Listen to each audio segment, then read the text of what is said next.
Un train qui part, mais aussi c'est préoccupant, la SNCF, eh bien, n'aurait pas voulu, ne veut pas, que le livre de Jordan Bardella, que je n'ai pas lu, je ne sais pas ce qu'il vaut, mais enfin, il y a un problème de principe. Eh bien, écoutez, voilà ce qui s'est passé.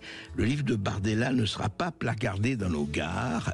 Il vient de sortir. Il y avait une campagne de publicité des éditions Fayard qui édite le bouquin.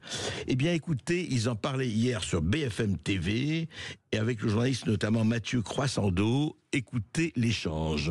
Mais comment ça se passe pour les autres? Parce qu'on a déjà eu des personnalités politiques affichées dans les gares. Oui, alors pour les derniers livres de Nicolas Sarkozy, par exemple, mais Média Transport argue que dans le cas de l'ancien président, il s'agissait de mémoire, alors que dans le cas de Jordan Bardella, il s'agit d'un homme politique encore en exercice. Son livre, c'est quasiment un programme. Je vous avoue que la frontière est plutôt mince, plutôt floue, et que Média Transport aurait tout intérêt à faire et fixer une règle beaucoup plus claire si elle ne veut pas être accusée de choisir à la gueule du client.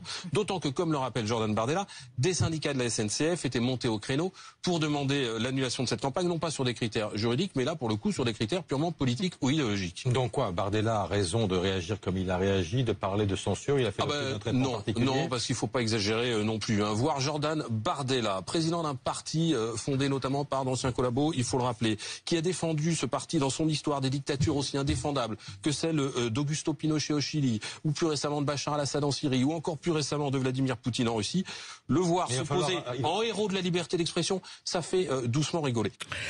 Écoutez, je ne sais pas si ça fait doucement rigoler Mathieu Croissando, journaliste à BFM TV, mais ça fait quand même réfléchir. Vous êtes journaliste.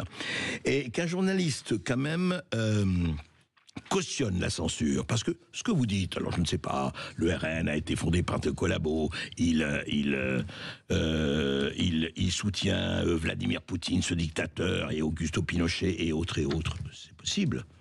Mais, attendez, est-ce que ça justifie la censure ? Que ce soit, mais si Jean-Luc Mélenchon faisait un livre et que ce livre était absolument interdit d'affichage à la SNCF et dans les gares de la SNCF, mais je trouve ça hallucinant qu'on puisse défendre ça. Quelle que soit la personne, que vous soyez d'extrême gauche, d'extrême droite, du centre, d'en haut ou d'en bas, la censure est quelque chose de lamentable. Et je ne comprends pas que la gauche, j'entends Clémentine Autain qui a fait un tweet. Le livre de Bardella ne sera pas placardé dans nos gares, c'est une première victoire. Et ça se dit de gauche, ça. Et quand vous avez Pinochet, justement, et tous les dictateurs qui censuraient la gauche, vous disiez quoi? Et alors ils ajoutent quand même, parce que Clémentine Autain, alors ce qui est grave, mais la bollorisation de l'édition est en marche, et les risques pour la liberté de penser avec, et les risques pour la liberté de penser. C'est-à-dire que la bollorisation, donc Vincent Bolloré, et les médias que défendent, dont Vincent Bolloré est propriétaire, donc sont contre la liberté d'expression. Voilà, l'urgence est de voter une grande loi, ajoute Clémentine Autain, pour l'indépendance du monde de l'édition et des médias. Attention, et dites-moi, et les autres maisons d'édition qui appartiennent toutes à un milliardaire, et les autres journaux qui appartiennent tous à des milliardaires, vous en pensez quoi? Ah non, ils vont dans notre sens. Quand ça va dans notre sens, c'est magnifique, c'est bien, hein, ça aide, là, oui. Mais alors l'autre, ah non, il n'est pas dans notre sens, il n'est pas pour nous. Alors là, c'est du fascisme, c'est de l'hitlérisme. Formidable, hein. C'est même pas de deux poids et de la mesure, c'est même pas de l'indignation à géométrie variable, c'est du délire totalitaire, et il faut le dire.